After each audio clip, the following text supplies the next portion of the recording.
ప్రభునామ స్తోత్రములండి. మీ అందరికీ నా వందనాలు. అందరూ బాగున్నారండి? ఈనాటి వాక్య ధ్యానంలోనికి వెళ్లే ముందు చిన్న ప్రార్థన చేసుకుని వాక్యాన్ని ధ్యానించుకుందామండి. ప్రార్థన. పరిశుద్ధమైన మా తండ్రి, మీ పాదములకు వందనం, స్తోత్రం నాయన. గొప్ప దేవుడు, శక్తిమంతుడు నాయన, మీకు వందనాలు. మీ నాయన ఈ దినమంతట్లో మీ సన్నిధి సహాయం అనుగ్రహించండి. మా జీవితంలో మరొక నూతన దినాన్ని అనుగ్రహించినందుకు వందనాలు చెల్లిస్తూ యేసు క్రీస్తు పరిశుద్ధ నామమున ప్రార్థించి ప్రారంభించుకొంచున్నాం తండ్రి. ఆమేన్. మత్తయి సువార్త 15వ అధ్యాయం 25వ వచనాన్ని ధ్యానించుకుందామండి. అయినను ఆమె వచ్చి ఆయనకు మొక్కి, ప్రభువా, నాకు సహాయం చేయమని అడిగెను. మత్తయి సువార్త 15-25వ వచనంలో మనం చూసినట్లయితే ఇక్కడ ఒక స్త్రీ కనబడుతూ ఉందండి. ఆమె కానాను స్త్రీగా మనం చూడవచ్చు. ఆమె ప్రభువైన యేసుక్రీస్తు వారిని కరుణించమని వేడుకుంటున్నట్లుగా ఇక్కడ లేఖనంలో మనం చూస్తున్నాం. దావీదు కుమారుడా, నా కుమార్తె దెయ్యం పట్టి వేధింపబడుతుంది, ఆమెను బాగు చేయని ప్రభువైన యేసుక్రీస్తు వారిని ఆయనకు మొరపెడుతున్నట్లుగా ఇక్కడ మనము వాక్య భాగంలో చూస్తున్నాం. ఆమెకున్న లోతైన బాధను, ప్రభువైన యేసుక్రీస్తు వారి పట్ల ఆమెకున్న విశ్వాసాన్ని ఆయనకు మాత్రమే తెలుసు. అయితే ఆయన అద్భుత కార్యం చేయటానికి ఆమెకున్న విశ్వాసాన్ని తన శిష్యులకు తెలియజేయటం కోసం ఆయన సహాయం కోరినప్పుడు ఆమెను ప్రభువైన యేసుక్రీస్తు వారి యొక్క స్పందన ఎట్లా ఉందో ఇక్కడ వ్రాయబడుతుంది. ఆమె పట్టుదలగా విశ్వాసంతో మరి ప్రభువుని అడగటం చూస్తున్నాము. అలాగే ప్రభువారు ఆమె విశ్వాసాన్ని, ఆమె పట్టుదలని పరీక్షించడానికి ప్రభువారు కూడా ఇక్కడ ఈ మాట్లాడుతున్నట్లుగా ఈ అధ్యాయంలో మనం చూస్తాం.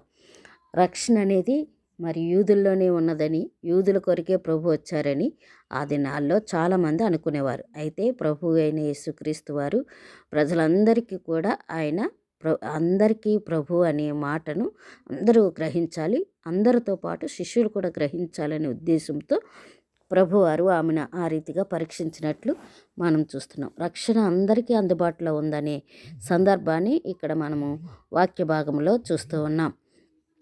అయితే మరి కానాను స్త్రీ ఈ యొక్క వచనంలో మనం చూసినప్పుడు ప్రభువైన యేసుక్రీస్తు వారికి కానాను స్త్రీకి మధ్యలో జరుగుతున్న సంభాషణ ఇక్కడ మనకి కనబడుతుంది.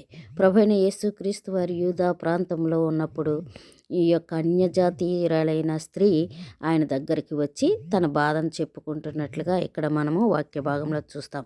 అయితే కరుణించు నా తండ్రి దావీదు కుమారా అని, మరి దావీదు కుమారుడా అని పిలవటము, ఆమె ప్రభువైన యేసుక్రీస్తు వారిని పిలుస్తూ ఉండటము మనం చూస్తున్నాం. ఆయన మెస్సయ్య అని, ఆయన రాజని, తనను రక్షించగల సమర్థుడని, శక్తిమంతుడని ఆమెకి విశ్వాసం ఉంది. కాబట్టి ప్రభువైన యేసుక్రీస్తు వారిని అడుగుతున్నట్లుగా ఇక్కడ మనం చూస్తూ ఉన్నాం.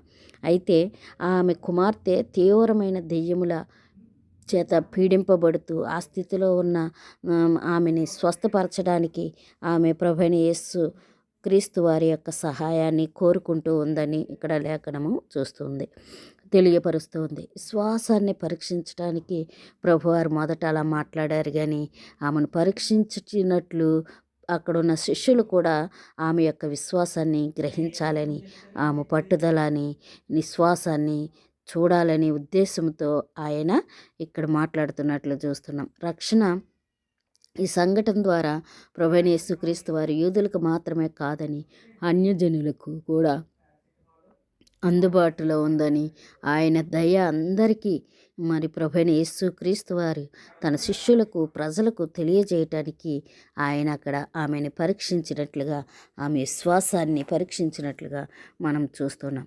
ఆమె ప్రభువైన యేసును అనుసరించి వినయంగా ఆయన యొద్దకు వచ్చి వేడుకోవటం వల్ల ఆమె ప్రార్థనకు సమాధానం లభించి ఆమె కుమార్తె స్వస్థత పొందుతుంది.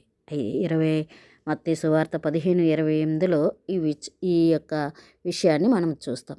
యేసు ప్రభువారు ఆయన దయ అందరిపైన ఉందని, అన్యులకు కూడా అందుబాటులో ఆయన ఉన్నారని, ఆయన రక్షణ ఉందని, మరి పట్టుదలగా విశ్వాసంతో ఎవరైతే ప్రార్థిస్తారో వారు దేవుని యొక్క స్పందన, దేవుని యొక్క చిత్తాన్ని వారు పొందుకుంటారని ఈ యొక్క మరి ఈ యొక్క వచనం ద్వారా మనకు తెలియపరచబడుతూ ఉందండి. చిన్న కథ చెప్పుకుందాము. ఒక స్త్రీ ఉంది. ఒక 25 సంవత్సరాలు స్త్రీ. ఆమె మార్కెట్కి వెళ్ళింది. మార్కెట్కి వెళ్ళి అక్కడ ఒక వ్యక్తిని, అయ్యా మీ ఫోన్ ఒకసారి ఇస్తారా అని అడుగుతుంది. అడిగినప్పుడు ఆ వ్యక్తి అనుకుంటాడు, ఈ రోజుల్లో కూడా ఫోన్లు లేని వాళ్ళు ఉన్నారా అని తన మనసులో అనుకొని ఫోన్ తీసిస్తాడు. అప్పుడు ఆ ఫోన్ తీసుకుని మరి ఒక వ్యక్తికి ఫోన్ చేస్తుంది. ఫోన్ చేసి, అయ్యా మీ ఇంట్లో వంట చేస్తాను నేను, వంటకి నన్ను పెట్టుకోండి అని అని అడుగుతుంది. అడిగితే అతను అంటాడు, అమ్మ మా ఇంట్లో పనామె ఉంది, వంట చేస్తుంది, ఆమె 3 సంవత్సరాల నుంచి మా దగ్గరే చేస్తుంది అని చెప్పి అంటాడు. అంటే అయ్యా అలా కదయ్యా, మరి ఆమె నేను చాలా రుచిగా చేస్తాను, ఒకసారి నా వంట చూడండి అయ్యా, బాగా చేస్తాను అని చెప్తుంది. చెప్పినప్పుడు అవతల వ్యక్తి అంటాడు, మా పని ఆమె కూడా చాలా బాగా వంట చేస్తుంది, ఆమె కూడా బాగా చేస్తుంది, అవసరం లేదమ్మా అని చెప్తుంది. అప్పుడు మరలా అడుగుతుంది, అయ్యా మీ పని ఆమెకి ఎంత ఇస్తారు జీతం అని అడుగుతుంది. అడిగితే 15,000 ఇస్తున్నానని చెప్తాడు. 15,000 ఇస్తున్నారా, నాకు 12,000 ఇవ్వండి, ఆ వంట అది నేను చేసి పెడతాను అని అడుగుతుంది. అడిగితే నీకు 12,000 ఇవ్వటం వల్ల నాకు 3,000 మిగులుతుంది, కానీ ఆమె తీసివేయటానికి నా దగ్గర ఏ కారణం లేదు, నాకు మా పనామె గురించి ఎటువంటి అభ్యంతరము లేదు, ఆమె మంచిగా పని చేసుకుంటుంది, నేనైతే ఇవ్వలేనమ్మా అని ఫోన్ పెట్టేస్తాడు. ఫోన్ పెట్టేసినప్పుడు ఈ ఫోన్ ఇచ్చిన వ్యక్తి ఆమె చెప్పిన విషయాలన్నీ కూడా చాలా చక్కగా గమనిస్తూ ఉంటాడు. గమనిస్తూ ఉండి ఆమెను అంటాడనమాట, అమ్మ మా ఇంట్లో పని ఉంది, నువ్వు వంట చేస్తానంటున్నావు కదా, నువ్వు మా ఇంట్లో వంట చెయ్యి, అక్కడ నీకు పని దొరకలేదు కదా అని అడుగుతాడు. అడిగితే అప్పుడు ఆమె అంటది, నాకు వద్దయ్యా అని అంటాడు. అంటే ఎందుకు, నువ్వు ఎలాగో ఆయన్ని బ్రతిమాలతో అడిగావు కదా, మరి నేను ఇస్తానంటున్నాను కదా అని అతను అంటాడు. అంటే అప్పుడు అంటది, అయ్యా ఆయన నా యజమాని, ఆయనకి నేను పని చేసే విధానం నచ్చిందో లేదో, ఆయనకి నచ్చినట్టు, వాళ్ళకి ఆ ఇంటి వారికి నచ్చినట్టు నేను వంట చేస్తున్నానో లేదో తెలుసుకోవటానికి నేను అప్పుడప్పుడు ఇలా ఫోన్ చేసి వారిని అడిగి తెలుసుకుంటూ ఉంటాను. నేను బాగానే చేస్తున్నానని మా యజమానులు చెప్పారు. నాకు పని చేయటానికి ఉన్నది ఆయన మా యజమాని, అందుకనే నాకు ఫోన్ ఉంది, నా ఫోన్లో నుంచి చేస్తే ఆయనకు తెలిసిపోద్దని ఇలాగ ఎవరి ఫోన్ అన్నా అడిగి చేస్తూ ఉంటాను. నాకు పని ఉంది, మా యజమాని నన్ను మంచిగానే అర్థం చేసుకున్నారు, వాళ్ళకి నచ్చినట్టుగా నేను పని చేస్తున్నాను, నాకు చాలు అని చెప్పేసి వెళ్ళిపోతుంది అనమాట. నిజంగా చూడండి, మనం కూడా ఈ కథలో ఒక విషయాన్ని మనం గమనించాలి. ఆమె ఎంత నమ్మకంగా పని చేయాలనుకుందో, యజమాని కూడా అతని పక్షాన అంత విశ్వాసాన్ని కనపరిచినట్లుగా చూస్తున్నాం.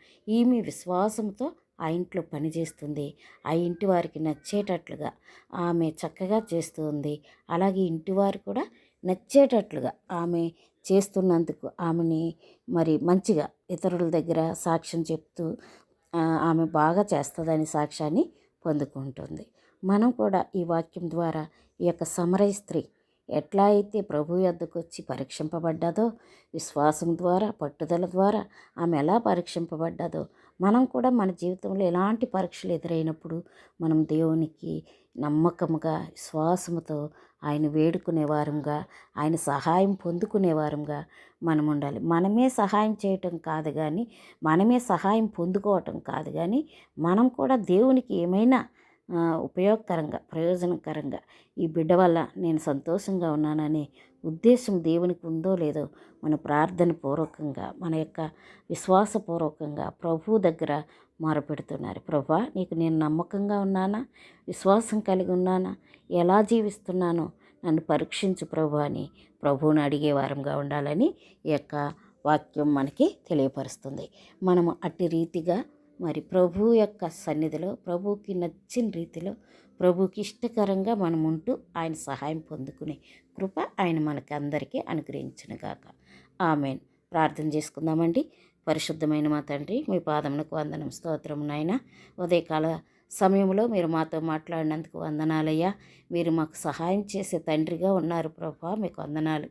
మేము కూడా ప్రభా నాయన మాట ద్వారా, ప్రవర్తన ద్వారా, చూపు ద్వారా, క్రియ ద్వారా అన్ని విషయాల్లో ప్రభా మీకు నమ్మకస్తులుగా నాయన ప్రభా విశ్వాసం కలిగి మీ సన్నిధిలో పట్టుదలగా ప్రార్థించేవారముగా, మిమ్మల్ని హత్తుకునేవారుగా మీ కృప చూపించమని యేసు నామమున ప్రార్థించి వేడుకొంచున్నాము మా తండ్రి. ఆమేన్. ఆమేన్. ఆమేన్.